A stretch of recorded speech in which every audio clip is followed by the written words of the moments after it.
I'm in Copley Square in Boston's Back Bay, and you can see that it's wicked cold outside. As it's not riding weather, in restaurant racer fashion I drove my vintage BMW to the Beyond Bubby's Kitchen event. As I've been meeting with other chefs to see how they've been updating their grandmother's recipes, I'm definitely not going home hungry.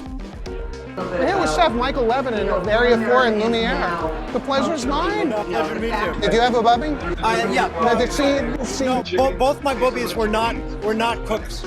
We're not cooks. One of them I don't think I ever saw cook, and the other one cooked, but she wasn't very good.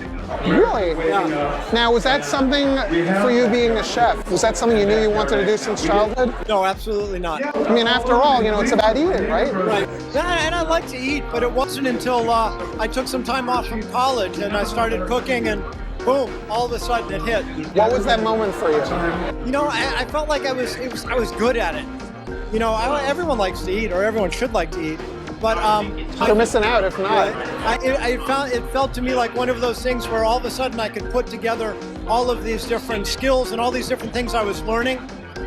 Could put all of it together. The learning curve was steep, and since it was in the mid '80s, I don't know if you've ever read the first chapter of Kitchen Confidential. One of the reasons I became a chef. All this good stuff plus all this bad stuff, and what a wonderful combination. This is Cholent, a traditional Sabbath beef stew, and we just wanted to do it, the way we would do it at Lumière. Grass-fed beef, really wonderful local vegetables, some beans from Maine. Instead of the traditional kishka, we needed to lighten that up a little bit. So we weren't about to stuff chicken neck skins for 400 people. Wow. So we turned it sort of into a gnocchi. And as a chef, is it sometimes harder to do something with as opposed to a regular service, that you're trying to, a certain amount of cover or how many people you're going to be serving each night?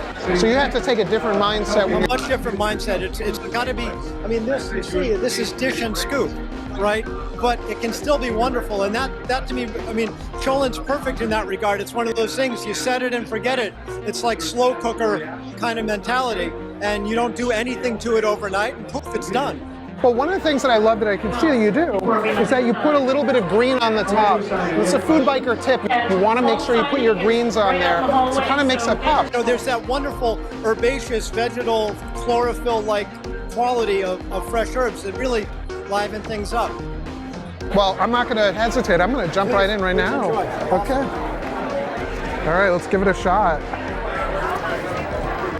Oh, that's awful, isn't it? This is terrible.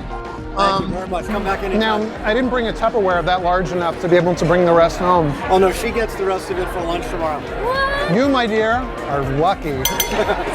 Michael, the pleasure is mine, and I definitely am going to be swinging by. As I said, you're walking distance. Cool. You, sir, are trouble. I certainly hope so.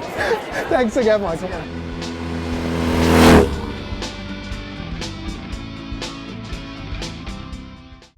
Food Biker is a part of this complete breakfast.